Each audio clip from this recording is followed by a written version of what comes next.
Paulo originalmente, mas moro já na Europa há 7 anos. Eu estudei em Arnhem, na Holanda, o bacharelado, daí fiquei por lá freelancing 3 anos, trabalhando como bailarina, como maker, fazendo também muito site-specific, que me interessa muito.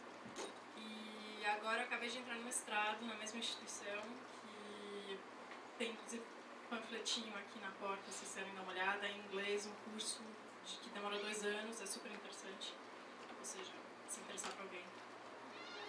E, enfim, esse trabalho, eu acho que é perfeito, que é logo depois do acerca do espaço, porque realmente tem muito a ver. Vocês estão vendo aí umas fotos, slideshow. Isso foi domingo de manhã. Eu comecei às 7 da manhã e a ideia era ir até 1 da tarde. Eu parei um pouco antes por causa do sol, que estava matando. E tem essa escolha de fazer uma performance super longa, de 6 horas, ou no caso foi de 5, alguma coisa assim. Tem a ver com um interesse meu, uma pesquisa num trabalho de processos de exaustão. E como que a coisa se desenvolve quando, ou pela intensidade, ou pelo passar do tempo, e através do tempo, a coisa muda, chega a um threshold, muda de qualidade, muda de estado, enfim, potencializa. E, então, outra coisa, essa história de ser 6 horas, eu escolhi 6 horas, eu pensei também, na verdade, num projeto de um artista americano que mora em Londres, se chama Doran George, que também fez coisas site-specific, e ele escolhia, por exemplo, trabalhar em shopping centers, onde tinha uma loja que estava vazia porque estava reformando alguma coisa, ele fazia algum trabalho, e justamente com a jornada de trabalho, assim, tipo, querendo dizer, o artista também trabalha como qualquer outra pessoa. Isso também passou pela minha cabeça quando eu escolhi 6 horas, pensei meio período de trabalho, tá bom, mas aí o sol acabou me pensando antes. E tem a ver com, assim, eu acho que todas essas intervenções na rua tem a ver com quebrar ou confrontar essas ditaduras invisíveis. Esse termo, ditaduras invisíveis, é um termo de um artista português que eu encontrei recentemente, que chama Rogério Nuno Costa, que ele tem até um site que publicou um documento que ele chama Dogma 2005, que é inspirado no Dogma dos cinemas escandinavos e tal, de 95. Então ele está muito preocupado com isso também. E eu acho que isso que acontece, isso que é revelado, isso que, por exemplo, o pessoal do Acerca do Espaço estava falando, que isso que era invisível, já tinha essa cerca, se torna visível. Então, de maneiras diferentes, eu acho que esses trabalhos, mesmo o Chão das Cidades, da Andréa e tal, eu acho que tem muito a ver com isso, de revelar essas ditaduras invisíveis através da relação, através do objeto que você traz ou da atitude que você toma. Na minha performance, eu brinquei muito com um espectro de me comportar muito normal, cotidiano, caminhar e, de repente, entre aspas, surtar, e, de repente, alguma coisa que a pessoa não espera, entendeu? Eu não fiquei dançando no que é reconhecido por dança o tempo inteiro. Eu brinquei bastante com esse leque de opções. E se eu só caminhar com os braços abertos, entendeu?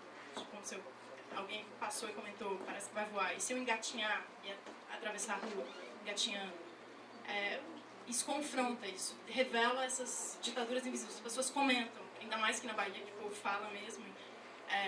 Isso revela, né, o que está, os códigos que estão presentes e secretos, mais ou menos, invisíveis. E então é mais ou menos a respeito disso.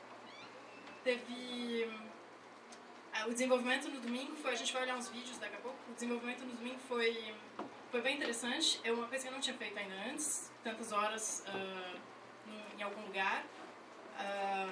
A ideia essa ideia de, tipo, a pessoa vê, é uma maluca, ela tá drogada, não sei o quê, mas a ideia de 2 horas a mulher ainda tá ali, entendeu? Tipo, como é que a pessoa passa a lidar com isso ao longo do tempo? Não é só uma coisa passageira que você fala, sei lá, entendeu? Como que, se aquilo persiste, insiste, como é que isso continua a ser processado? Tem uma questão também que, tipo, da participação, eles passam a ser participantes. Eu fiz vários duetos e fiz, enfim, né, de manhã, claro, a praça está super vazia, depois começa no Pelourinho, lugar super turístico, depois começa a chegar mais gente.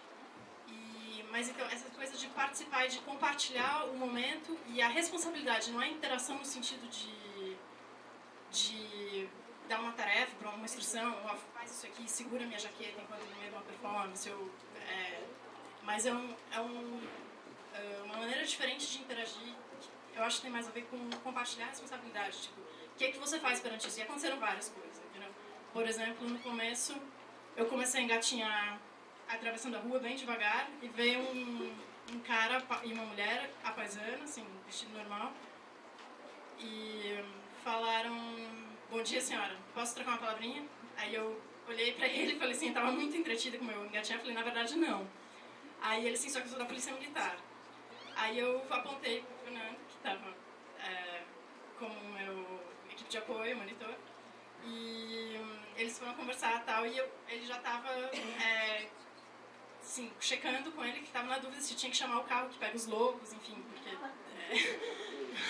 ou se estava tudo sob controle. No final das contas, o policial foi super gentil e ele entendeu que era um festival e um negócio de arte, ele deu contato, não, qualquer coisa, se alguém invocar, você fala que eu estou sabendo e liga pra mim, e assim, foi tranquilo. Mas isso, alguém ali, a galera começou a achar preocupante, entendeu? E chamou a polícia. Então, alguém se sentiu responsável por comunicar, ou a polícia mesmo, chamou um cara paisano, não foi o policial, tinha policial ali, entendeu? Não foi. Então tem todos esses atos que... E várias pessoas vieram perguntar pra mim, na hora que eu estava deitada no chão, tal, vieram perguntar, você tá passando bem? Não sei o quê. Aí depois alguns chegavam à conclusão, ela tá alongando, isso faz bem pra coluna, eu vou fazer também. Então, assim, várias coisas que essa figura solitária e estranha, no mínimo, né, gera. E depois, a coisa mais absurda, mais ou talvez, não sei, que aconteceu foi no final, que eu parei, o sol já eram, sei lá, 11h30, o sol já estava, eu não estava aguentando mais, eu sou branca, cabeça, e eu estava sentada na Praça da Sé, ali do lado, num banco, embaixo de uma árvore. Eu estava já pensando, acho que deu, então, porque não vai rolar mais. E estava só sentada observando, tipo, ouvindo o eco.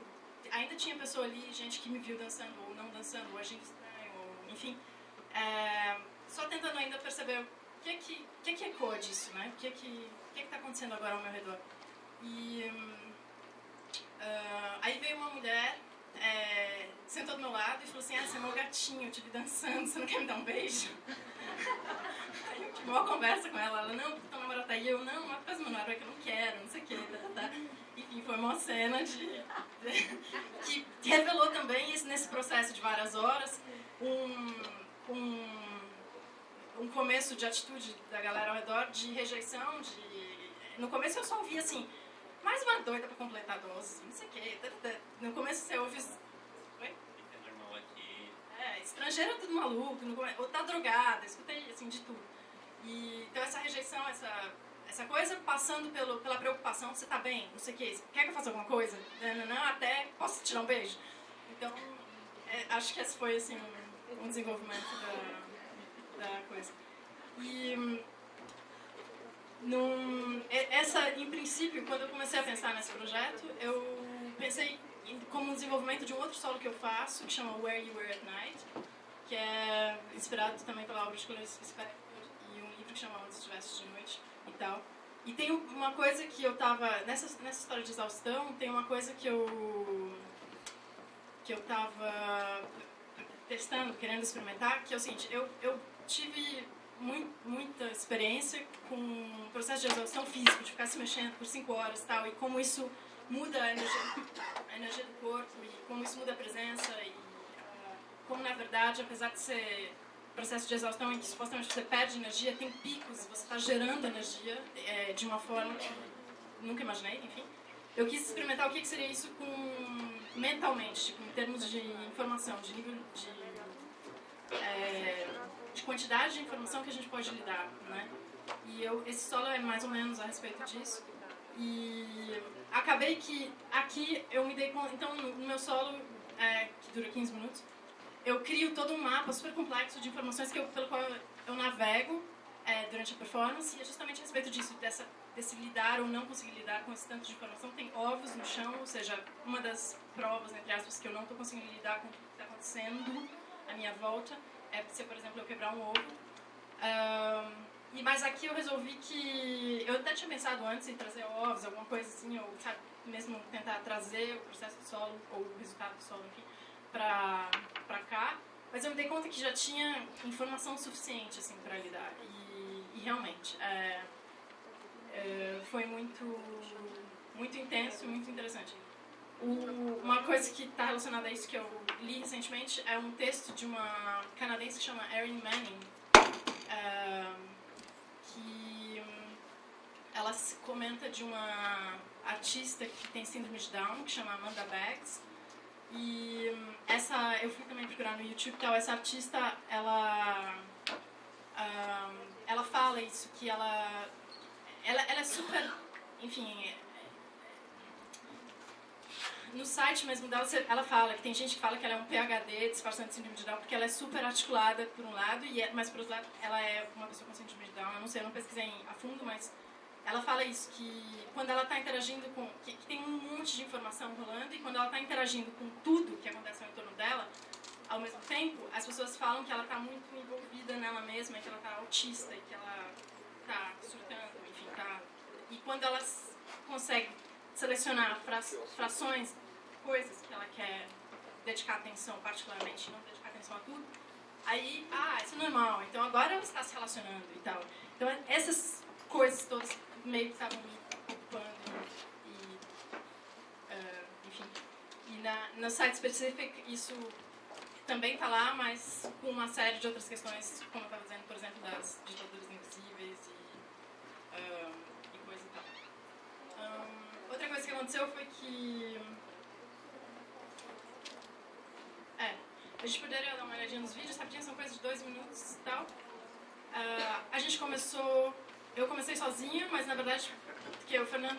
Sozinha não, comecei, o Fernando já estava lá, mas aí começou a vir mais gente, o Enoch, também da equipe de apoio, galera do Zona de Interferência.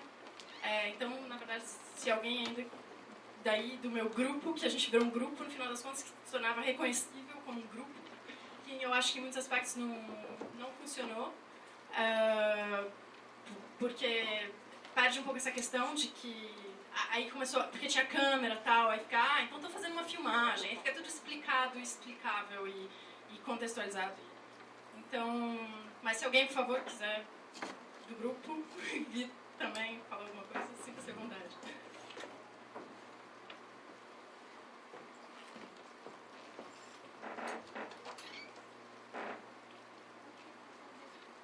Fiquei pensando enquanto tem esse momento. Fiquei pensando isso que você acabou de falar agora, de quando colocou a câmera, não funcionou. Esse trabalho de captura do tempo que a câmera faz e que acaba fazendo esse sentimento de... quer dizer, intimida esse sentimento de captura, né? Ruína do tempo. O corpo fica morto. Para pegar a fala da Ana Lara. Alguém quer fazer algum comentário enquanto a gente vai vendo os vídeos? Só rapidinho, antes de começarem os comentários, gostaria que vocês falassem mais próximo do microfone, porque está sendo transmitido e o áudio é muito importante. E também é proibido comer nas dependências do teatro. Ok? É que essa relação que ocorreu de às vezes formarem duos não aconteceu só com o vídeo, aconteceu também em diversos momentos comigo e ela, e eu estava simplesmente sentado. Eu estava num cantinho ali olhando sutilmente, e as pessoas já, por o espaço talvez ficar um pouco vazio às 7 horas da manhã no Pelourinho, elas já começavam a criar relações entre eu e ela. Então teve casos de gente que ficava muito mais preocupado em saber qual era a história dela, quais eram as relações que eu tinha com ela, do que propriamente o que estava acontecendo no espaço.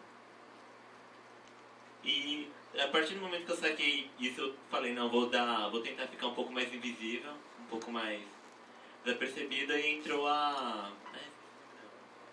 Marcélia. a Marcele tirando fotos que naquele momento eu não sabia quem era. E fiquei só observando e vi que de fato as pessoas começaram a... As pessoas ficavam muito tentadas a procurar alguma justificativa para aquilo. Pro fato dela estar dançando, dela estar ali naquele espaço agindo aparentemente sem motivo.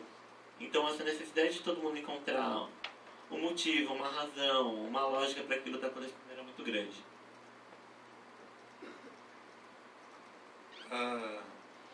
Um comentário só em relação à questão da câmera, da presença da câmera. Eu fui uma das pessoas que fotografou a intervenção e eu percebi logo que eu comecei a fotografar que havia pelo menos meia dúzia de câmeras nos arredores da Gabriela. Que elas estavam fotografando as igrejas, os chafariz, os pombinhos e tal. Então, que assim, havia uma possibilidade simples de se camuflar. Então, realmente, quando eu tive o cuidado de permanecer mais longe, ou filmar imagens que não sejam diretamente a imagem da Gabriela, aí a câmera se camuflou perfeitamente.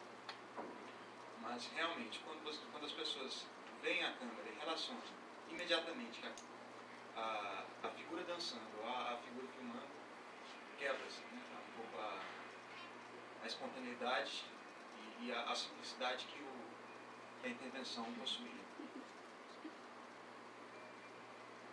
Eu também filmei, fotografei o trabalho da Gabriela de uma forma diferente da dele, porque eu cheguei do lado da Gabriela, peguei minha câmera e comecei a filmar. E as pessoas começaram a me perguntar quem era a Gabriela, o que ela estava fazendo. E eu falava, não, eu não sei, eu vi essa pessoa aqui fazendo isso, eu achei interessante, eu resolvi fotografar. E aí chegou uma pessoa na hora com uma câmera muito melhor que a minha, eu pensei, nossa, é alguém da produção com uma super câmera. E a pessoa passou assim quase em cima da Gabriela para tirar uma foto da estátua do zumbi. E nem olhou assim, como se a Gabriela não existisse. Eu achei isso muito interessante. Assim.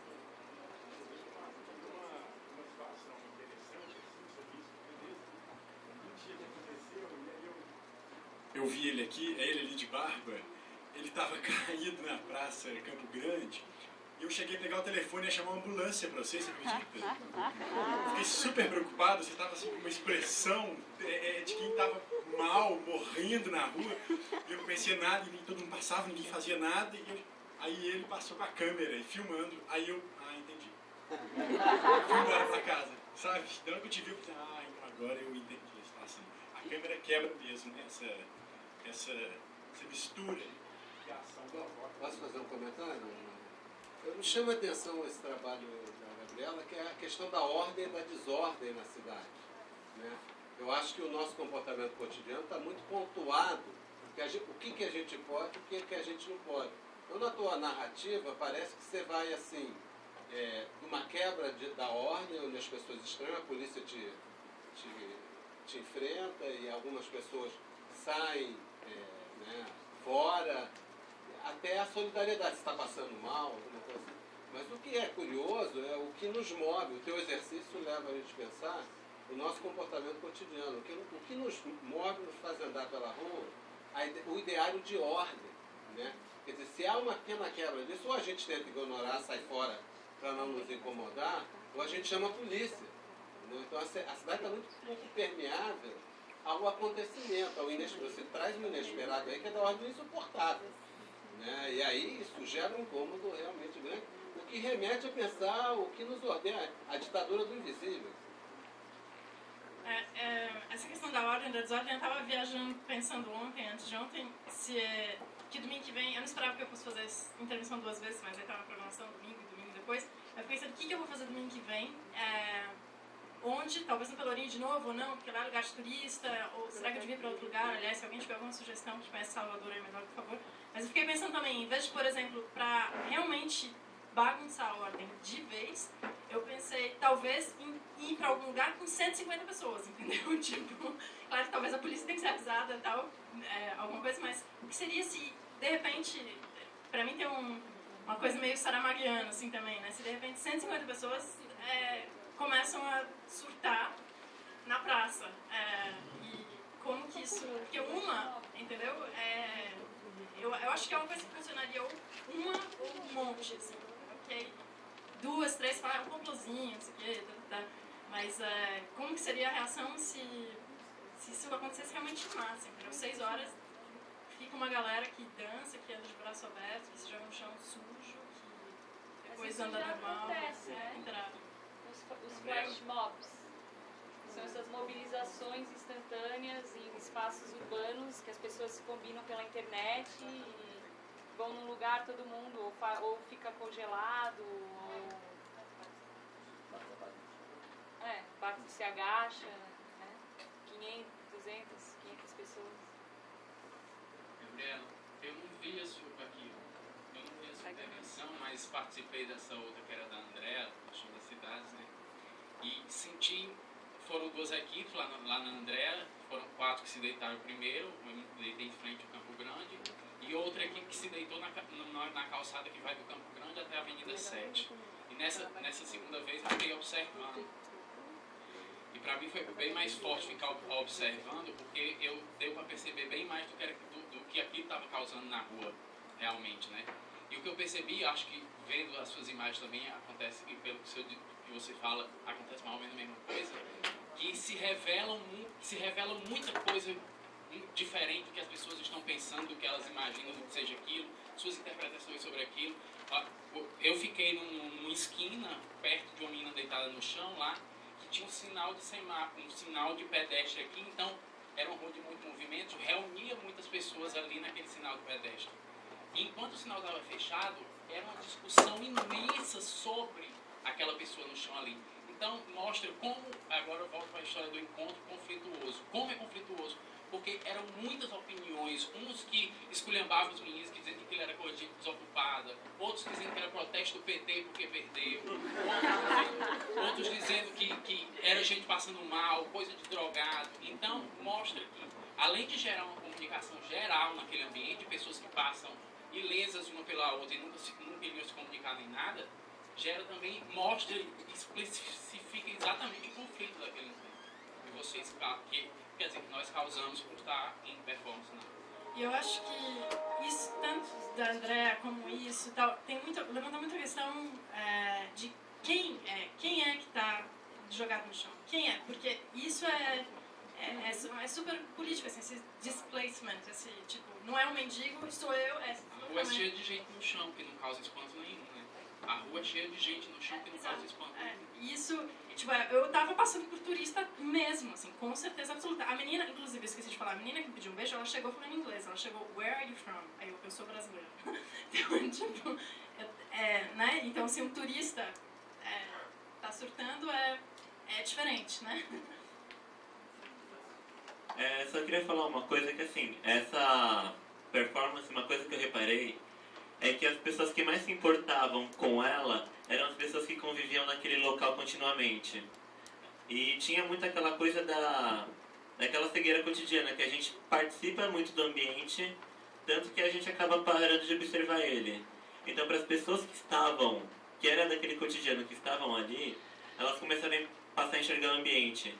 Então tinha muitos comentários das pessoas que passaram a enxergar o chão, passaram a se importar com esse chão, se importar com a grade que ela passava, com a escadaria que ela sentava, com a porta da igreja que ela ficava.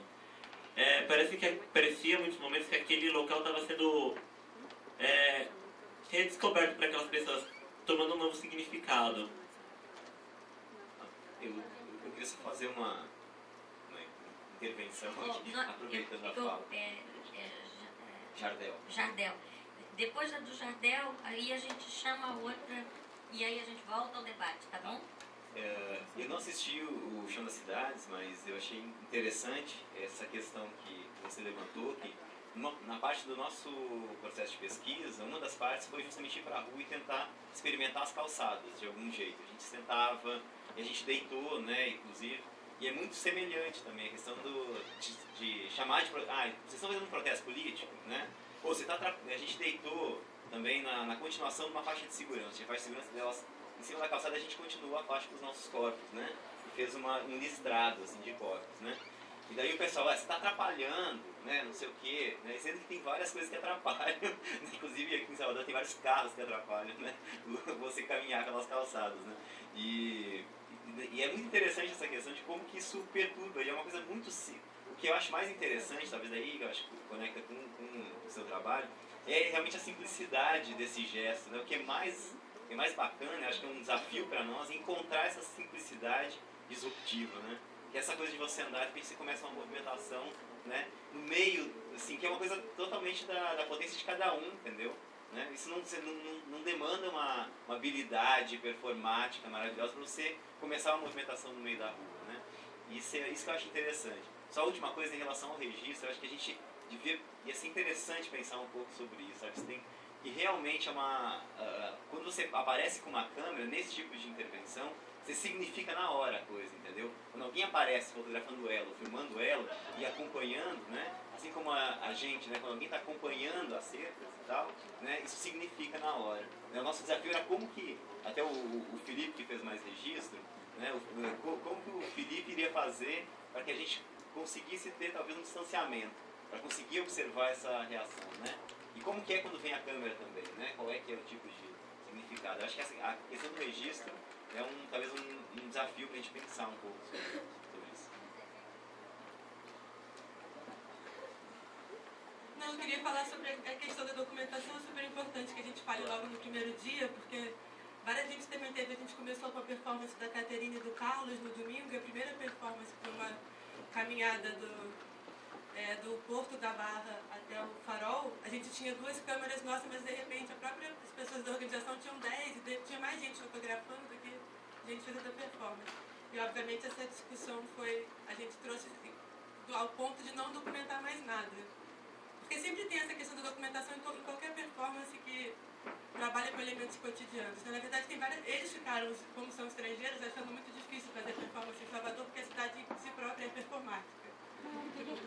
Eles encontraram melhor, para a percepção do estrangeiro, para eles era mais fácil filmar os outros do que fazer qualquer coisa, de se manifestar nesse espaço. Essa cidade já está repleta de atitudes que... E tá aí essa questão, qual é a fronteira entre a criatividade no cotidiano, ela é arte ou é a gente que está trazendo, sabe, daí o que documenta, daí traz para o museu, mostra, como é que fica todo esse...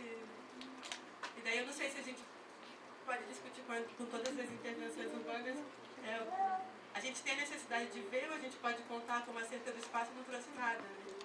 Vocês contaram isso. Então, qual é a narrativa, a imagem que aprisiona, acho que é importante que a gente faça essa discussão hoje para ir falando sobre todas as intervenções.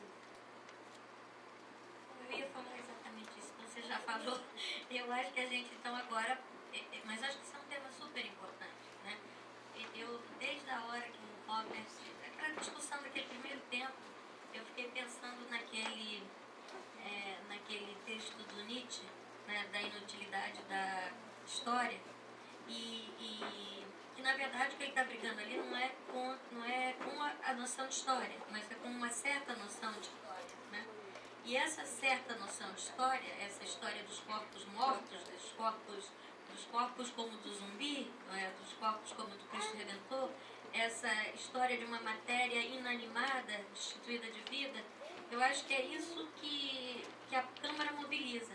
Porque quando você coloca a câmera, eu fiquei pensando, quando ela falou, você tira aquilo do registro fluido da vida, do fluxo da vida, e você congela numa noção de história morta, né? E isso desestabiliza por sua vez. Não importa, eu acho que tem que ter consciência desse processo, discutir esse processo, né? Não importa, também pode arrancar e mostrar isso como uma ruína, mostrar isso como um tempo que passa, um tempo que já está passando.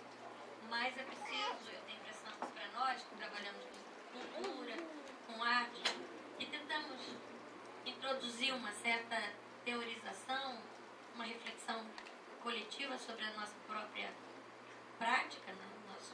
Nosso próprio tempo, acho que a gente tem que estar atento a esse mecanismo. Você já falou tudo que eu... Bom, então vamos passar para a última.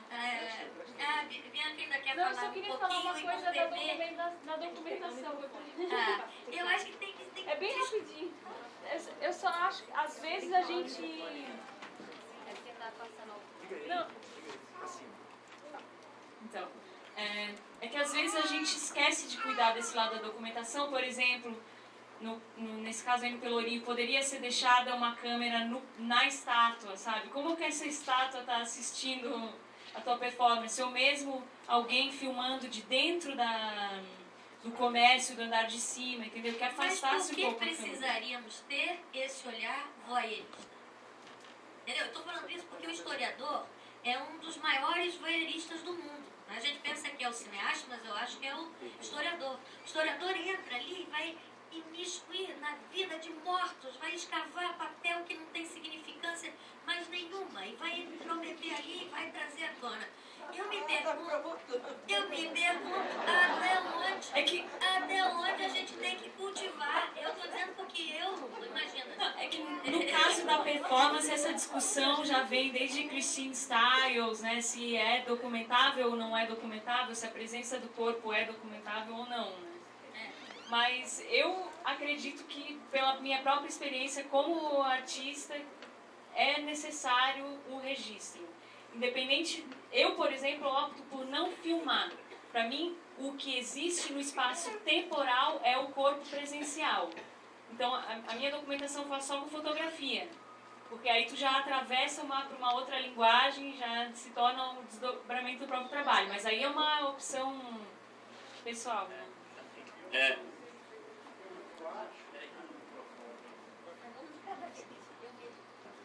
Eu acho que esse questionamento sobre o registrar ou não registrar, filmar, fotografar, eu acho que isso passa muito mais por quem faz o registro.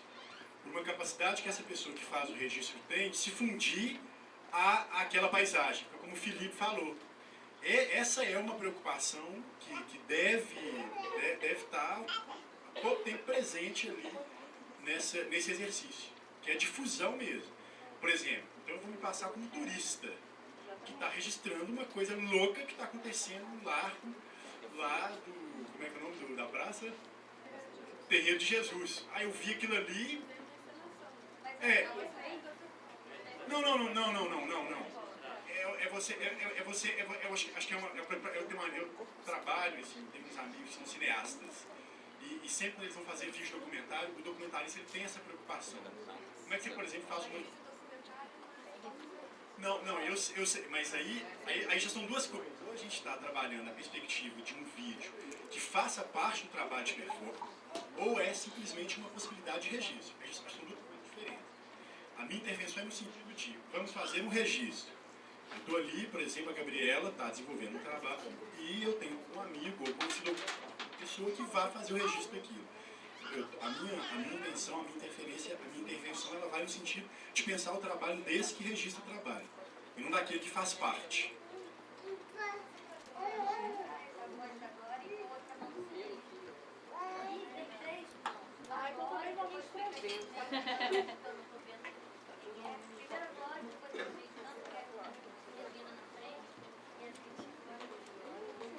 E a gente chama a Cláudia.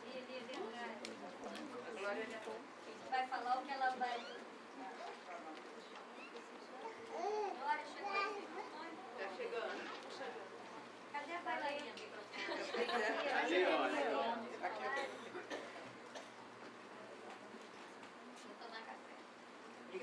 Então, essa conversa realmente é super importante. Talvez a gente não tenha condição de se prolongar aqui. Mas eu acho que há de se pensar hoje que essa obra de arte, né, que ela seja performática, que ela seja objetual, que ela seja intervenção, etc., ela tem um campo ampliado, poderia se chamar um campo ampliado de circulação e de vigência como obra, na qual, ao meu ver, o registro faz parte. Na qual o registro, não apenas o registro faz parte, mas faz parte o texto crítico que acompanha, faz parte a maneira que ela se apresenta e faz parte a sua inscrição na imagem.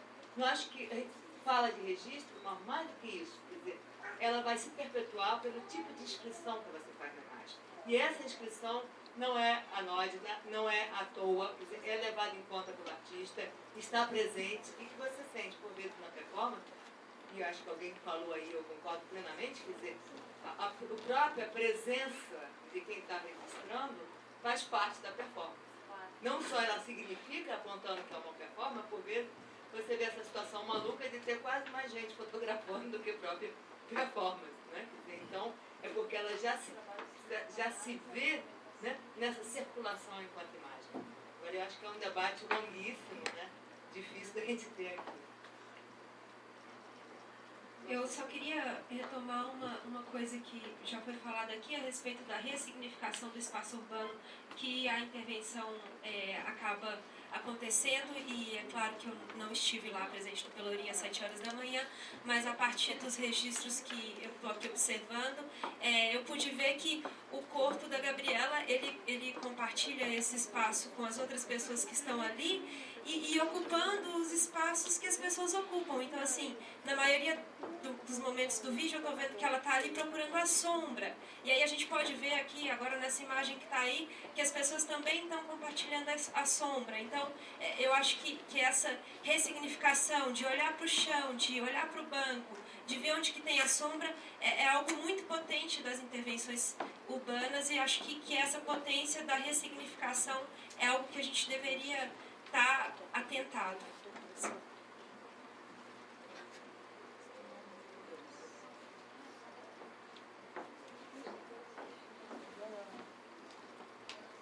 Bom, vou voltar para cá um pouco.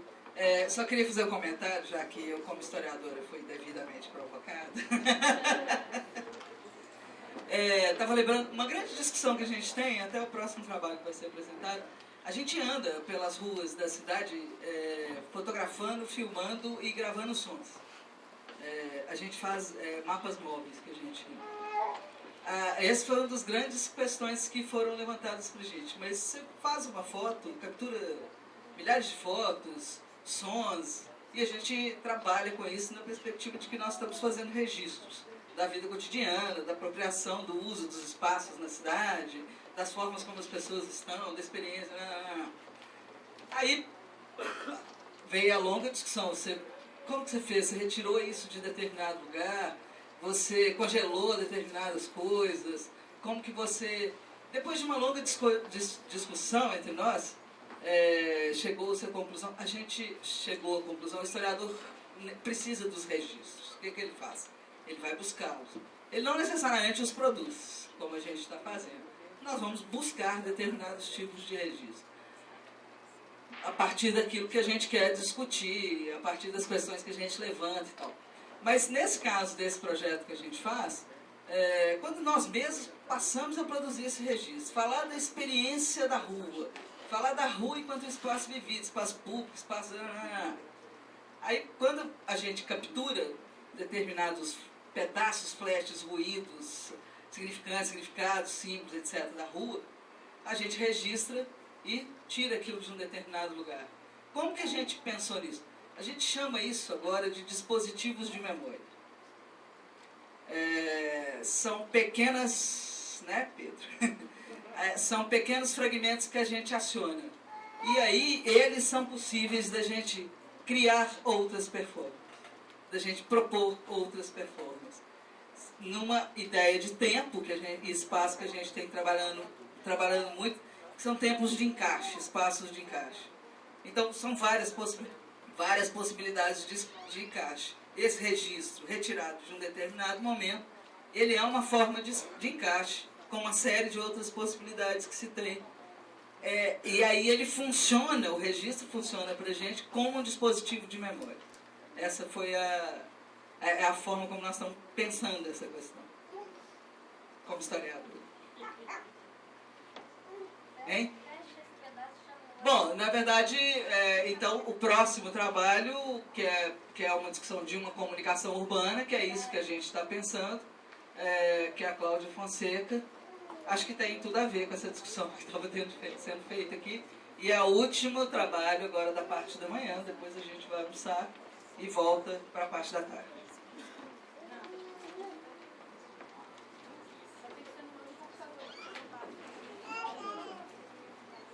Deu problema no computador, um impasse entre o Windows e o Windows. Nesse trabalho a gente só trabalha com software livre.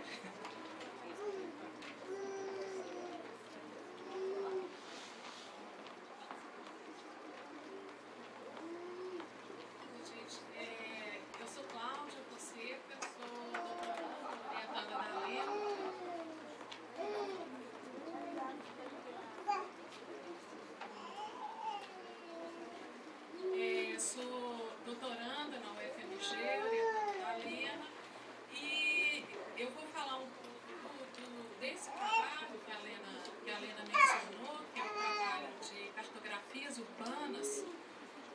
gente começou com um projeto piloto no centro de Belo Horizonte, que, para quem conhece Belo Horizonte, é um espaço muito especial da cidade, que carrega muito da memória, e também, assim, mesmo hoje o centro se constitui ainda como esse espaço especial, porque ele levanta um monte de questões. O próprio espaço, ele interpela muito a cidade pelas suas próprias características, né? Então, eu tinha trazido um PowerPoint com algumas imagens disso, e aí eu vou ter que falar sem mostrar, mas assim, o centro, ele hoje, ele foi o núcleo da cidade, né? Belo Horizonte, como uma cidade planejada, ele era chamado do coração da cidade, ele concentrava as atividades mais importantes, né? Ou seja, as atividades de muitos prédios públicos, concentrava os bancos, ele tinha o abrigo do bonde que se irradiava para toda a cidade, né, de transporte e tal.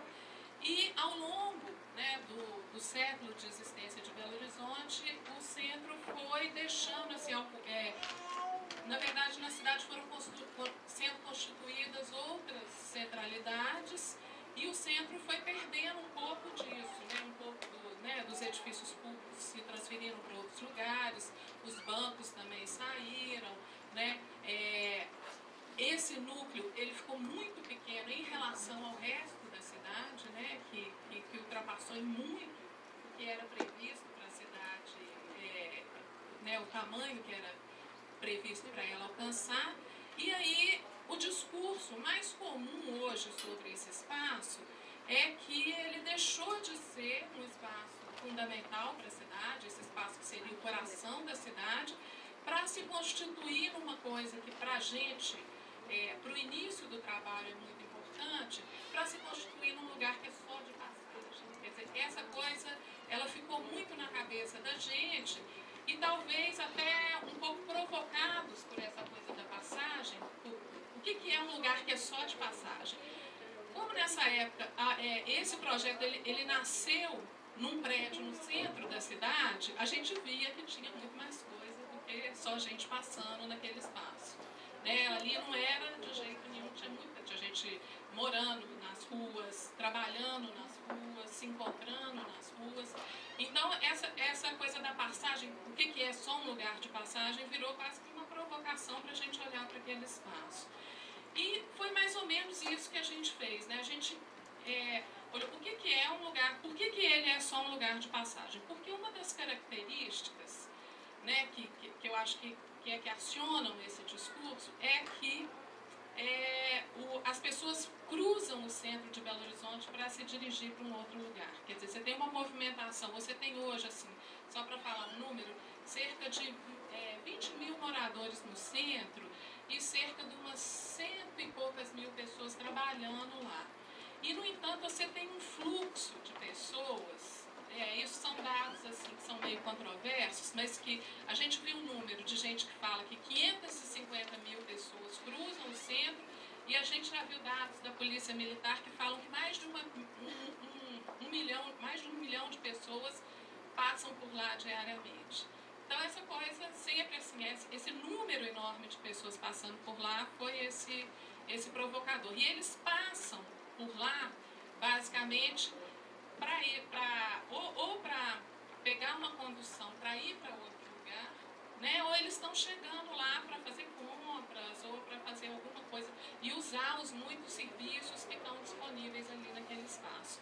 E aí a gente se dispôs a fazer, né, a conhecer esse espaço, né? Esse projeto ele nasce com essa finalidade de conhecer a experiência das pessoas que passam por ali. A gente se dispôs a conhecer esse espaço através da imersão, ou seja, imergindo o corpo naquele espaço e fazendo o mesmo movimento que essas milhares de pessoas fazem diariamente, que é se dirigir de algum ponto do espaço, daquele espaço, e passar por ele para ver o que acontece e poder observar. E aí, fazendo isso que a Lena falou, que é registrando essa passagem, registrando essa experiência, né? Então, a gente dividiu esse espaço no mapa, né, pegamos o mapa do lugar e marcamos onde a gente ia fazer as caminhadas. Uma coisa que o ponto de partida dessas caminhadas eram os pontos de ônibus que as pessoas usam, né? A gente imaginava que era isso que elas faziam, que elas chegavam, a gente chamou esses pontos de portos, e aí as pessoas derivavam até um outro ponto, né? E aí a gente começou a fazer percursos dentro desse espaço e a fazer esses registros. E aí vem várias escolhas que foram sendo feitas nesse processo e que deram a cara do que é o projeto hoje. Bom, a primeira é que a gente ia fazer o cruzamento desses vários olhares para fazer surgir alguma coisa que era a vida desse lugar. Então, uma primeira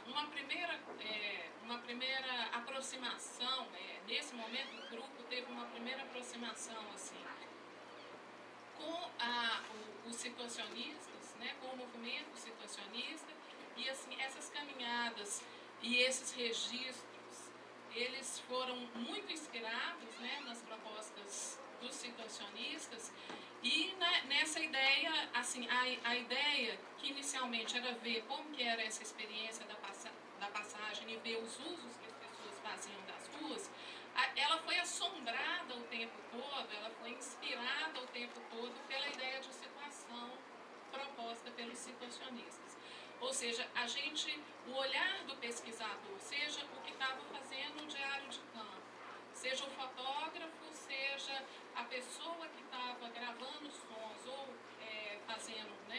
gravando imagens em movimento, ela estava o tempo todo pensando nessa ideia de situação, como olhando para os usos que as pessoas faziam da rua e pensando assim, para além daquele uso que foi definido, né, quando quem construiu a cidade, quem regulou a cidade, para além daquele uso, que outros usos se faz daquele espaço, que outras potências estão ali disponíveis para essas pessoas que estão passando por ali, emergindo seus corpos nesse espaço. Então, assim, essa foi uma das coisas, e aí vem essa história dos registros, né, que a gente começou a perceber. E isso é uma coisa que a gente encontrou também nos situacionistas, que você tem uma questão, primeiro, né, de uma fragmentação desse espaço, de uma experiência fragmentada, né? Você não sabe o que está acontecendo, muitas vezes você passa por aquele espaço rapidamente e você não tem a ideia do que está se passando, né, em volta de você. Então, só o fato da gente começar a recolher aqueles registros e colocá-los, né, pensando neles como dispositivos de memória, e a gente colocar eles juntos, né, você já estava criando outros tipos de situação, você já estava criando, enxergando potências naquele espaço que estavam ali, que estavam sugerindo novos usos da cidade, novos usos dos espaços urbanos, né? E a partir disso aí, assim, a gente teve uma primeira experiência de mostrar esse material, de reunir isso tudo numa exposição, em que a ideia era exatamente essa, né, provocar as pessoas, juntando esses diversos registros num espaço só, que tipo de coisa que você ia provocar. Aí, desse projeto, assim, que é para além de um projeto de conhecimento, ele é um projeto também que ele tem uma ambição de interferir no espaço. Essa ideia, né, dos registros, ela é usada também num dos braços dele, que é o Cartografias nas Escolas, que é uma experiência também que tenta reproduzir nas escolas essa ideia de passear por um lugar, registrando, depois reunir esses registros e ver o que eles provocam nas pessoas, que tipo de alteração ou de mudança na relação das pessoas com o espaço, essa experiência, né, de juntar os elementos do espaço em forma de registros, né, provoca na experiência das pessoas, na visão que as pessoas têm daquele espaço. Aí dentro desse projeto, que é muito mais amplo, né, o meu trabalho, ele parte do ponto de vista da comunicação, né? Assim, a minha ideia, em cima dessa experiência da cartografia e de conhecer um espaço, né, transitando por ele, emergindo o seu corpo, não tendo essa possibilidade do distanciamento dele, é pensar na cidade exatamente naquilo que ela tem, assim, juntando uma ideia que é a ideia do Lefebvre, da cidade, assim, que a cidade ela está ela é o tempo todo um espaço de tensões, né, um espaço onde as contradições estão ali projetadas no espaço, né, e que a experiência ela é necessariamente uma experiência, né, do conflito, da contradição e tal, pensar na dimensão da cidade como obra coletiva e não pensar assim, quer dizer, você tem de um lado a regulação do espaço, de outro lado, né, os usos que se fazem daquele espaço, e isso não como necessariamente uma coisa que se contrapõe à outra, mas algo que é próprio da cidade, que é essa reunião das diferenças, né? Então a gente o tempo todo assim, enxergar essa cidade a partir dessa ideia de cidade como uma obra coletiva, mesmo que essas interferências na cidade, essas possibilidades de usar o espaço de uma forma ou de outra, elas sejam distribuídas de uma forma muito desigual. Então, assim, o que estruturou essa forma de olhar para a cidade é primeiro, assim, então aí vem as escolhas metodológicas desse trabalho. Primeiro é pensar a comunicação não apenas como uma circulação de informações, mas pensar a comunicação como esse processo de troca simbólica, de afetação mútua, que a cidade oferece uma riqueza muito grande para essa comunicação. Quer dizer, a cidade é, por excelência, exatamente por reunir tanta diferença, ela é um espaço de comunicação, mesmo que a gente pense que a comunicação, assim, muitas vezes essa comunicação seja conflituosa, seja a comunicação, a gente não tá pensando o conflito como não comunicação, pelo contrário.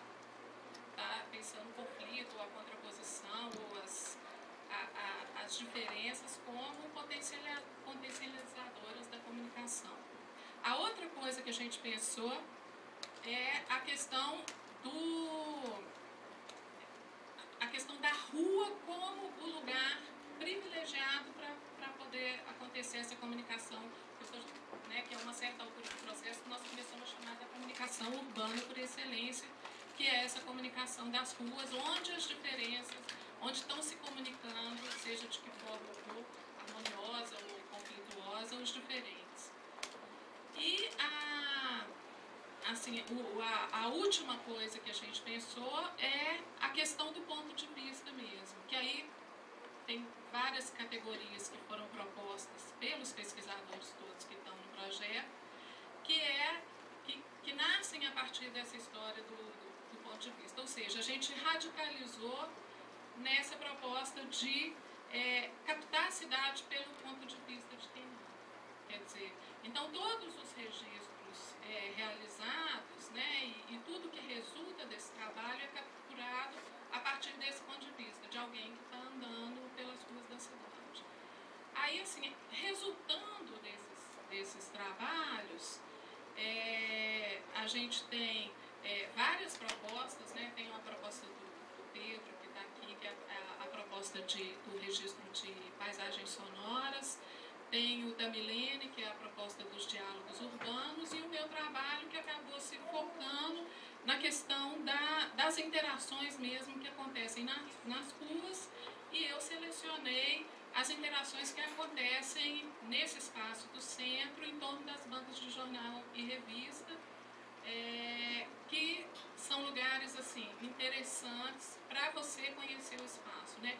Então, a partir desse ponto de vista do transeunte que está passando ali, a gente pensou numa ideia que é a ideia de paisagem comunicacional, que é a paisagem que é constituída a partir das interações comunicativas que acontecem naquele espaço. Entendeu? Não é uma ideia, é assim, é o que aquele espaço possibilita em termos de comunicação, o que é que está afetando ali. Então, assim, no Hipercentro de Belo Horizonte, a gente, a partir dessa experiência de caminhar e registrar essa caminhada, a gente começou a definir as áreas a partir dessa ideia de paisagem comunicacional, que é assim, quais são os tipos de interação, como se dá a comunicação nas ruas desse lugar. Aí, observando os tipos de comunicação, a gente chegou na ideia de ambiência, que é a ideia do que se forma, né, quais são os pontos nessa paisagem que possibilitam a comunicação.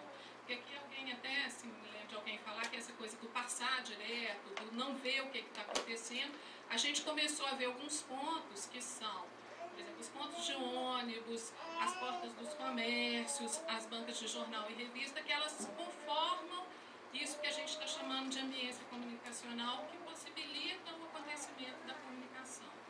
E depois, por fim, a gente pensou na questão da situação comunicativa, que é o acontecimento mesmo da comunicação em torno desses pontos que possibilitam essas interações. Gente, pode concluir? Aí, assim, na verdade, eu tinha trazido alguma coisa para exemplificar essa coisa das paisagens. No meu trabalho, eu peguei 3 paisagens, que uma é a Praça 7, que é um lugar, tipo, em Belo Horizonte, assim, tudo acontece na Praça 7, manifestações políticas, quando a televisão quer fazer entrevistas, como o povo fala e tal, vai para a Praça 7.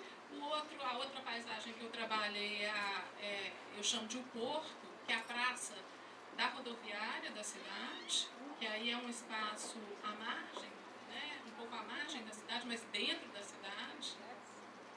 E, por fim, uma área que eu chamo do Centro Nobre, assim, que é uma área onde ainda ficaram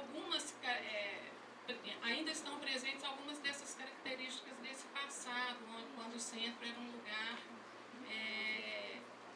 assim, nobre da cidade mesmo, onde as pessoas enxergavam uma certa, assim, residências de melhor, né, para pessoas, né, com maior poder aquisitivo, vários serviços públicos. É isso. Assim.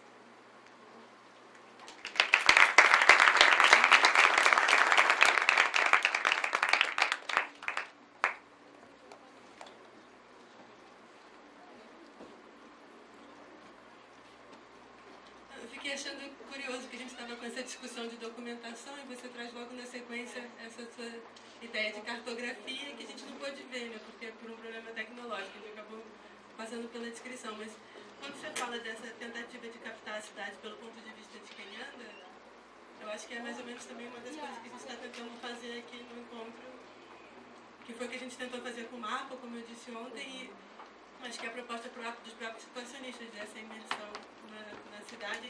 Mas essa é engraçado, porque essa tentativa cartográfica de registrar a experiência, a gente sempre acaba indo então para a câmera, para o vídeo, que a gente é incapaz de registrar. Mas já existem também, não sei, eu penso sempre no GPS, né? Porque agora é o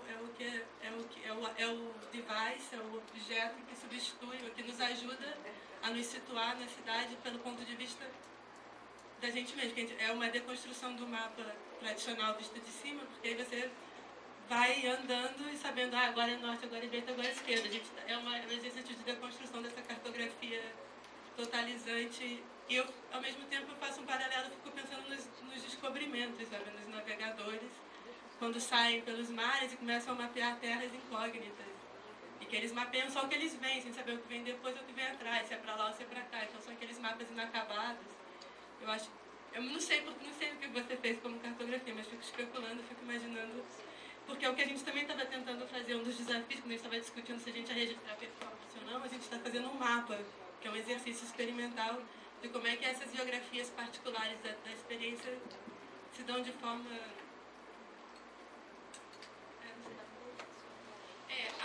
A questão do mapa, ela sempre foi um problema para a gente, assim, muito porque a gente estava conhecendo em movimento. Entendeu? Então a gente pensava assim, a gente vai construir mapas que vão congelar o movimento. Aí a gente, quer dizer, tem toda uma discussão acerca do mapa e acerca que acaba nessa coisa que a Lena falou antes, que é a questão do dispositivo de memória, que a gente começou assim a pensar no mapa não como uma coisa totalizante, nessa ideia assim não, mas muito nessa ideia de que qualquer lugar, qualquer espaço, ele possibilita inúmeros mapas, inclusive assim, várias escalas, entendeu? Então assim, tem até uma coisa que eu tinha posto no PowerPoint que eu não vou saber repetir, mas que eu acho muito legal do historiador que é o Le Petit, que ele fala que ele está falando de um jardim, então ele fala, à medida que a gente se aproxima dele, o jardim é parreiral, depois cacho, depois uva, depois bala. Então, cada momento, assim, o conhecimento cartográfico para a gente ele é importante porque ele, assim, estão saindo vários mapas desse espaço, assim, e cada um, e aí a gente entra na questão do registro, não o registro como espelho da realidade, mas o registro como uma outra possibilidade de se aproximar dessa realidade, de dialogar com ela e ele funcionando como dispositivo de memória, de fazer acontecer outras coisas, entendeu? De fazer pensar de uma outra maneira sobre esse espaço e experimentar ele de uma outra maneira. Posso falar? Tá ligado? Então, Mas aí eu puxo pra lá, aí daqui a pouco ele vai fazer assim. Vamos fazer as 3 perguntas, aí ela responde, tá? E aí eu proponho uma coisa que a gente faça. Levar com o meu da vez. A memória Eu não sei o que Edu vai falar, se vai ser também da nossa experiência, né, Edu? Eu sou a Aline, participo da revista Dobra, que é uma das plataformas de ação da Corpo-Cidade. E a gente, nesse fim de semana, fez uma atividade, que é o workshop Corpo-Cidade e Cultura, em que nós nos dividimos em 2 equipes e fomos para 2 lugares diferentes em Salvador fazer uma atividade de um mapa afetivo. E o mapa, na verdade, ele foi o início da nossa oficina. Então a gente se propôs ao grupo de moradores daquele bairro, ou de pessoas que estão sempre no bairro no cotidiano, né? E propôs a eles que eles construíssem no mapa em branco, no papel em branco, os lugares por onde eles passavam. A gente separou algumas coisas. Acho que depois a gente pode colocar isso no blog para vocês direitinho, como é que foi realmente a construção dessa oficina. Enfim, mas a gente começou pelo mapa, né, para depois sair para a cidade, e eles mesmos marcaram na cidade as marcações cartográficas desses lugares que a gente tinha apontado no mapa. E durante as discussões na formação desse mapa, as pessoas conversavam, não, mas por que você está colocando o DIC desse tamanho? Ele não é tão grande assim, por que a Fonte Nova está aqui, mas não é do outro lado? E para cada um foi ficando claro que a cidade ela se forma de uma forma completamente diferente. E aquele mapa, nosso mapa, por exemplo, que era na Boa Vista, com o mapa que estava da equipe da Cacá e do Edu, a gente abrindo os dois, são coisas tão distintas, né? E esse exercício da gente pensar um mapa dessa marcação cartográfica no início da atividade, onde é o lugar do medo para você? O que você vê de natureza aqui? Onde é que começa esse bairro para você? Né?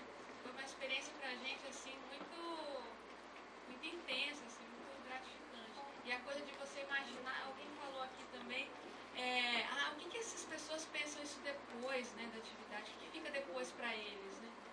Nossa, eu acho que assim, foi muito bacana a gente estar com eles o tempo inteiro. Eles falaram, não, porque esse lugar é maravilhoso, olha isso, olha isso. E assim, faz parte mesmo deles.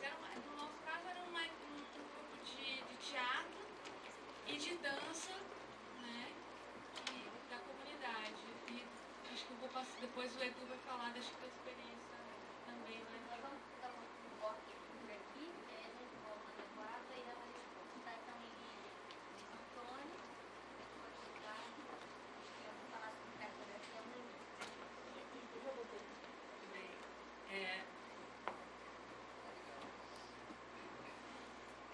eu queria fazer uma pergunta, eu achei interessante a tua apresentação. Eu queria que você explicasse um pouco mais a paisagem comunicacional, tá? E eu digo isso porque eu tenho uma certa preocupação com os meios de comunicação presentes no espaço urbano.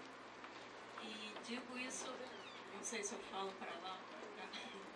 Digo isso porque eu conheci o trabalho de uma pesquisadora, que é a colega da Daniela, a Sabine Kirchner, que estudou essas concorrências que foram feitas na cidade de todo mundo, nesses projetos de revitalização dos espaços públicos, concorrências para instalação do mobiliário urbano.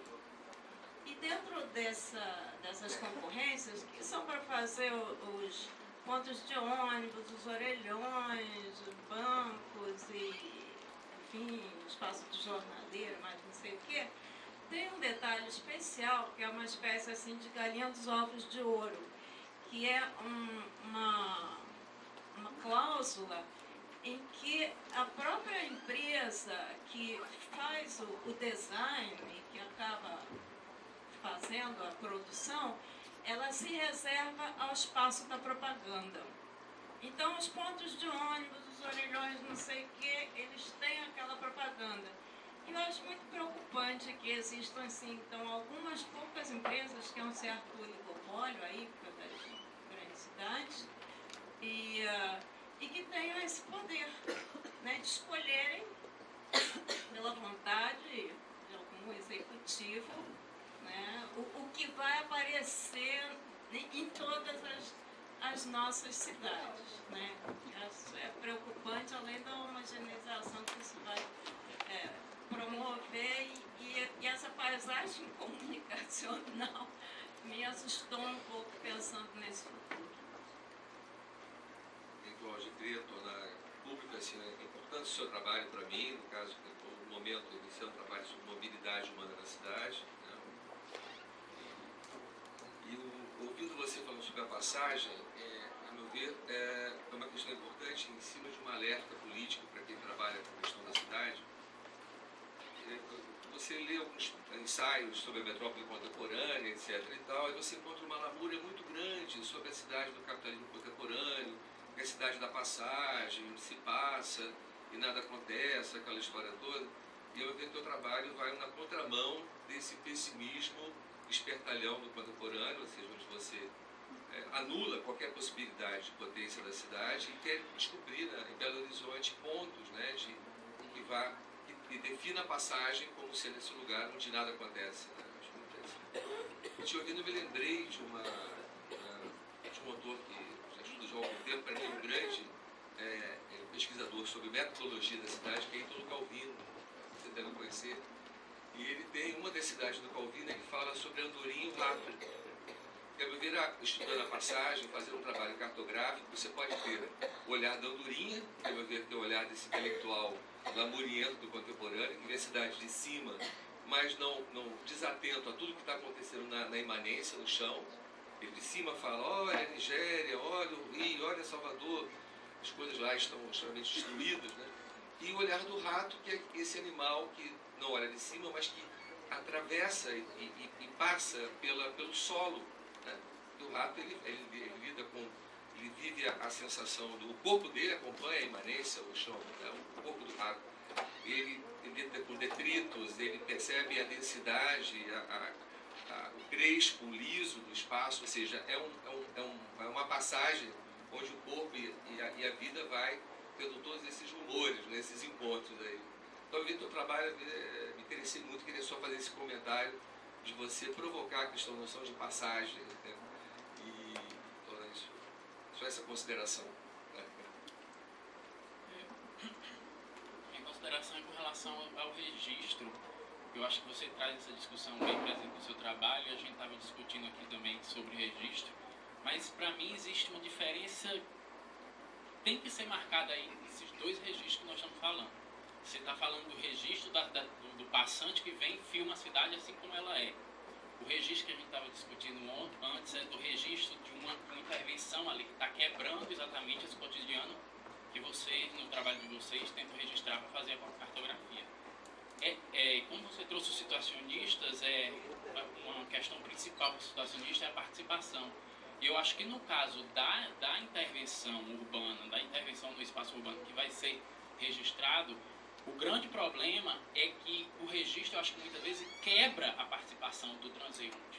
Porque eu, na experiência com a Andrea, eu senti muitas vezes que você percebe que a subjetividade daquela pessoa aparece ali quando ela vê aquela pessoa no chão e ela vai acudir, pensando que está passando mal, ou então um menino levou um chute porque disse isso é malandragem, um cara passou dizendo que aquela malandragem deu um chute. E quando a câmera aparece, é como se aquela subjetividade já saísse de cena. Aquilo ali já existe por si só. A câmera já mostra que aquilo ali é um teatro, é uma performance, é um filme, e as pessoas meio que já se colocam por fora da ação, não entram em ação, em relação. Então eu acho que existe essa diferença entre esses dois registros que a gente precisava marcar, que é um prejuízo muito grande para a intervenção, que eu acho que no seu trabalho talvez nem seja. Por mais que eu não acredito que a câmera não vá modificar nada. Claro que com a câmera ela modifica, mas é bem diferente, eu acho que a relação que você cria com ela. Tá ligado? Tá. Eu acho que tem, assim, vou começar respondendo você, tem uma coisa que pra gente, pelo contrário, assim, é engraçado porque a gente teve momentos em que a câmera andou escondida, sabe? Que andava com uma câmera fotográfica aqui, a pessoa andando. A câmera de vídeo nunca teve jeito, ela sempre faz mas a gente teve momentos, principalmente na segunda fase, em que essa câmera era exibida mesmo e que os caderninhos de campo, porque a gente teve também gente anotando, né, fazendo diário dessas caminhadas, e que isso era exibido e que as pessoas sabiam que estavam sendo fotografadas, que as pessoas estavam fazendo anotações. E tem uma coisa, né, gente? Assim, a presença do pesquisador na cidade não é uma surpresa, tá? Cheio de gente fazendo anotação. Então, várias desses encontros do pesquisador, né, sei lá, tinha uns 10 pesquisadores, ou até 15, em certo momento, eles foram interessantes para a gente observar também, assim, a gente quase que botou o registro como um elemento que a gente estava olhando para ele também, na forma como ele estava, o que ele estava provocando na cidade. Então a gente tem coisas do tipo, por exemplo, eu falei nessas duas paisagens, né, na Praça 7 e no Porto, que é a rodoviária. Lá no Porto foi muito interessante para a gente olhar para a comunicação que acontece naquela rua, algumas coisas que aconteceram em relação à câmera fotográfica. Algumas pessoas posavam, entendeu? Chegava a Milene, que é a pessoa que estava fotografando, na frente das pessoas, as pessoas queriam sair na foto, né, alguns pediram para ela fotografá-los e tal, e outras pessoas barraram, foram até agressivas com ela porque ela estava fotografando.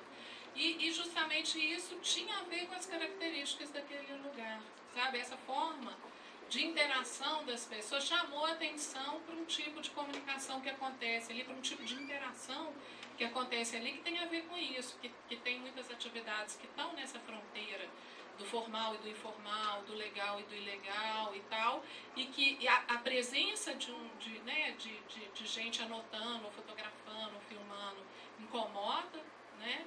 Outra coisa, por exemplo, em relação às bancas de revista que eu fiz, né, onde eu realizei, eu tive uma fase também de realizar entrevistas, as pessoas ficavam numa... Assim, vários jornaleiros não me deram entrevista porque achavam que eu era algum tipo de fiscalização. Entendeu? Então, por exemplo, essa questão, aí eu já posso passar para a questão que você falou da passagem, quer dizer, nesse momento a gente começou a observar, né, no meio do processo, a relação entre andar sem parar na cidade e, assim, como é tratado, assim, todo mundo pensa nas pessoas que cruzam o centro como um fluxo contínuo de gente se deslocando. Pensa no início do movimento e no final, e não no que acontece durante esse processo. Então a gente começou a observar isso e começou a pensar uma coisa que a gente até no princípio a gente chamava de teoria dos bolinhos, que era a possibilidade de formações de pessoas se encontrando e se comunicando em bolinhos.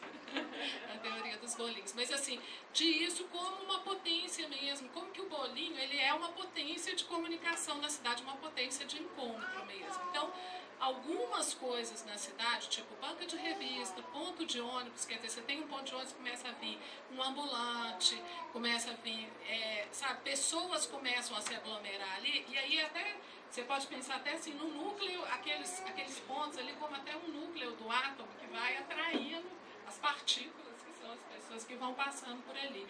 Quer dizer, você pode, em determinados pontos da cidade você não para, e em outros você é chamado a parar e a participar de alguma coisa que está acontecendo ali naquele momento, e essas coisas foram chamando a atenção da gente, que era assim, era olhar para a cidade desse ponto de vista, possibilitou a gente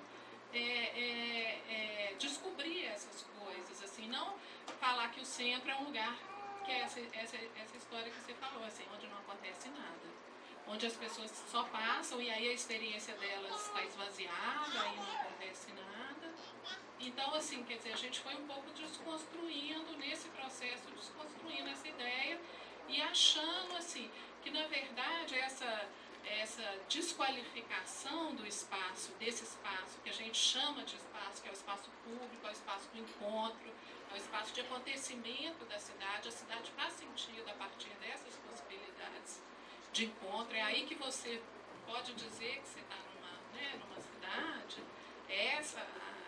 A gente está muito assim, se posicionando nesse lugar para achar essa cidade, para falar dessa cidade, ao mesmo tempo sabendo que ela está permanentemente ameaçada. Inclusive essa coisa que você fala, assim, os espaços estão sendo tomados. Mas aí tem uma coisa assim, só para finalizar, que para mim são coisas que a gente observou durante esse processo, que para mim elas dão conta de como essa cidade tem uma capacidade de sobreviver, que é a história, né? O centro hoje ele é objeto, pelo menos, dos 200 projetos de intervenção lá. E um deles chama Centro Vivo, que é um projeto de segurança pública, que é colocar câmeras em todos os lugares para poder diminuir os índices de violência e tal, de criminalidade naquele lugar, tornar mais seguro. E aí, quer dizer, isso foi muito assim, teve uma discussão quando da implantação, falar dessa coisa do controle e tal, aí, assim, tem duas coisas que aconteceram durante esse período que me chamaram a atenção, assim, sobre essa coisa de como a cidade sobrevive e faz um outro uso desses aparatos, né?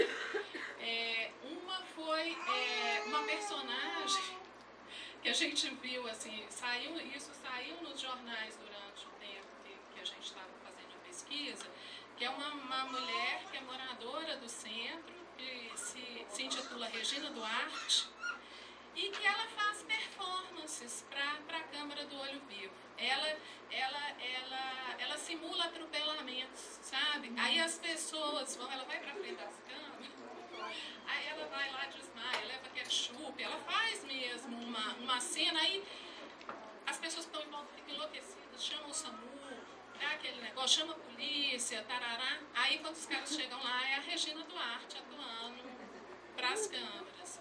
E um outro acontecimento também, que foi essa coisa, tinha um grupo na Praça 7, né, que é um dos espaços fundamentais para a cidade, um grupo de skatistas que começou a ir para lá às noites para ocupar o espaço que é cheio de uns bancos assim, que dá para eles fazerem aqueles malabarismos e tudo mais. E aí tinha uns hotéis perto que haviam policiais militares que trabalhavam como segurança lá. Então eles resolveram dar uma dura e expulsá-los os meninos dali, e aí isso foi filmado por essas câmeras, e aí, quer dizer, alguma coisa que era para ser do controle do espaço passou a ser usado pelos garotos em sua defesa, para mostrar que eles estavam usando aquele espaço, né, estavam se apropriando dele legitimamente, e que foram impedidos de usar e foram até, né, constrangidos pelos... Hã?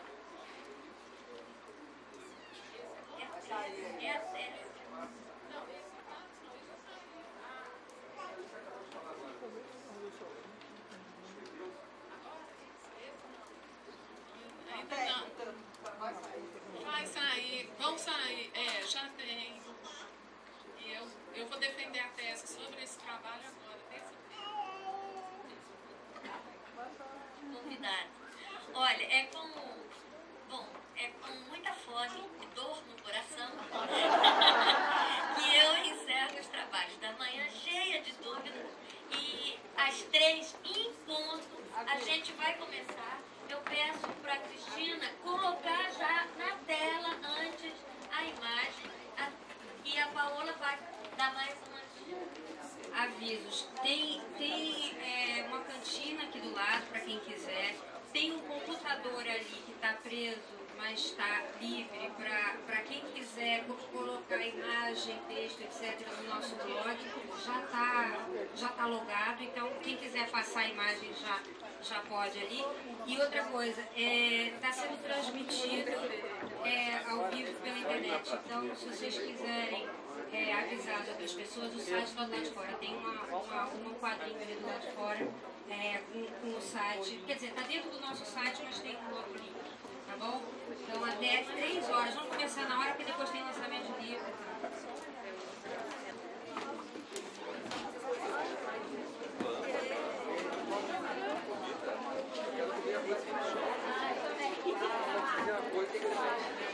Com 18 minutos de atraso, se vocês quiserem. Mas a palavra é sua, Cristina, você se apresenta e eu vou começar aqui a fazer meu diário de bordo.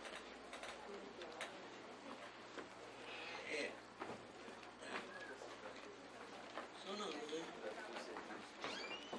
Bom, nós vamos conversar sobre a paisagem cultural urbana. É o trabalho. Meu nome é Cristina, eu sou da UF. Fala mais alto, por favor.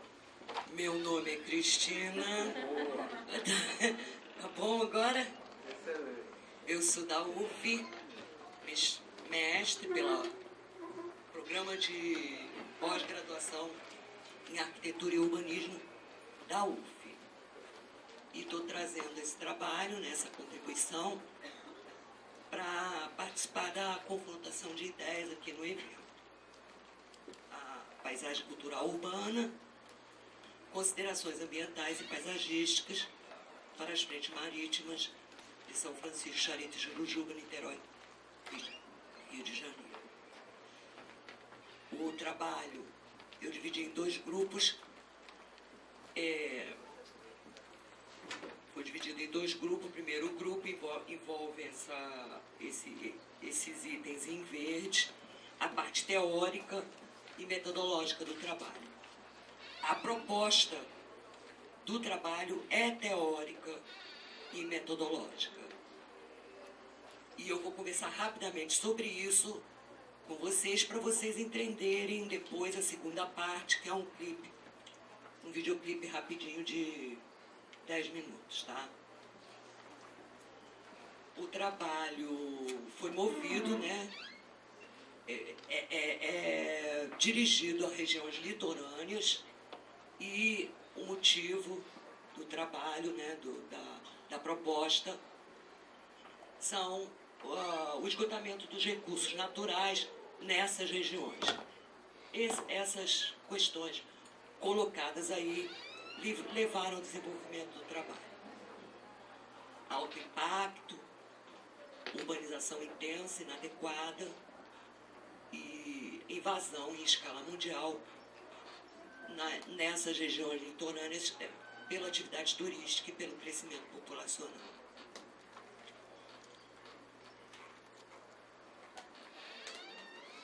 Isso foi o que fez com que eu me preocupasse em pensar melhor, refletir sobre essas regiões.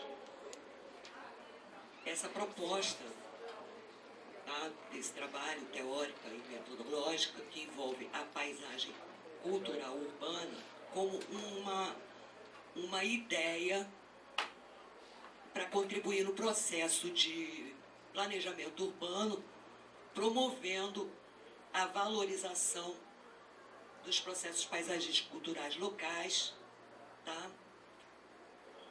Porque valoriza, né, a cultura, o homem, e traz como fio condutor, né, a preocupação da experiência do homem no espaço, tá?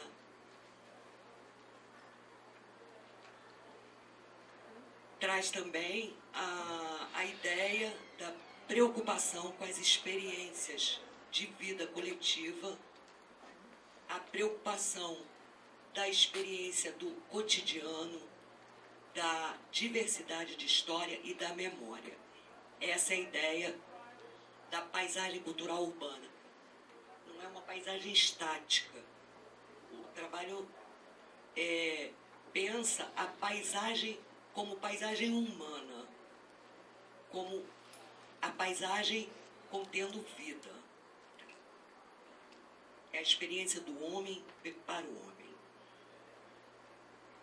E esse trabalho, essa primeira parte do trabalho teórica, foi feito um estudo sobre cultura, sobre paisagem, que eu vou ter que passar batido, senão não vai dar tempo. E nesse estudo nós encontramos o encontro com os autores estudados, geógrafos, arquitetos, um encontro da cultura com a paisagem, fazendo da paisagem a paisagem humana, a paisagem cultural urbana.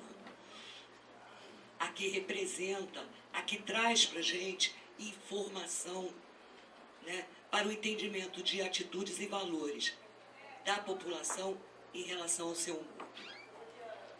Esse estudo que eu fiz, eu levei para essa região litorânea em Niterói, tá? Aqui assim, essa parte aqui da Baía de Guanabara, que é essa região aqui, tá?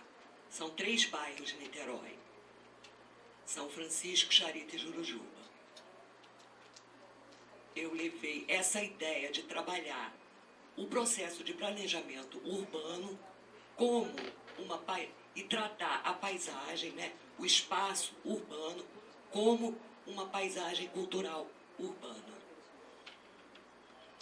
E essa pesquisa abrangeu toda essa região, esses 3 bairros litorâneos, toda essa orla, começando lá nessa orla tem um túnel aqui. Então ela pega toda essa faixa dessas 3 regiões, tá? Começa no túnel e termina no Morro do Morcego. Bom, e para fazer essa pesquisa foi utilizada a percepção ambiental. Com base, né, esses procedimentos foram orientados por esses autores, com base no estudo da fenomenologia, da intersubjetividade, da geografia da percepção e da geografia cultural humanista. Sempre preocupada com a liberdade intrínseca que faz parte do homem e com ênfase na afirmação da personalidade da paisagem. Eu vou explicar rapidamente como foi feita essa pesquisa e vou passar o vídeo, porque o vídeo por si só já mostra o resultado desse tipo de tratamento, né? Vocês vão ter oportunidade de, com o vídeo, verificar a que resultados nós chegamos com esse tipo de tratamento para o espaço urbano. nós trabalhamos a pesquisa através da percepção, fazendo a observação direta com uma pergunta para os entrevistados. Foram 20 pessoas entrevistadas. Houve a preocupação não de identificar os indivíduos, mas de procurar moradores e trabalhadores da região, tá? Pessoas que convivem, que moram ali já há muitos anos. E essas pessoas eram convidadas a fazer um passeio pela orla toda, uma parte a pé, porque a orla é grande. E se eu colocasse eles para andar a orla toda, muitos não quiseram. Então, eu fazia uma parte a pé, uma parte de carro, e durante esse passeio, né, nós íamos conversando sobre a orla, e a principal pergunta feita a esses indivíduos foi: o que significa essa orla para você? Essa foi a pesquisa, a observação direta. E a observação direta foi pedido a esses indivíduos que fotografassem o que fosse mais importante para eles na orla. Com essa pesquisa, a análise dessa pesquisa, nós conseguimos separar 6 domínios temáticos, tá? Com o resultado dessa pesquisa. E conseguimos montar um cenário panorâmico, uma visão geral do espaço e uma visão de detalhes do espaço. Esse cenário panorâmico trouxe para a gente esses indivíduos. O que mais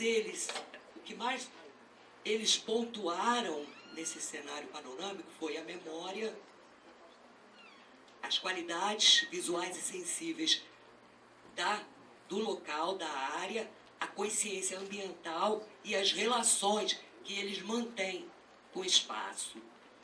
E o cenário de detalhes, eles pontuaram os usos da área, lazer, as riquezas da área e os símbolos da área. Isso aí é as obras, né, a referência bibliográfica.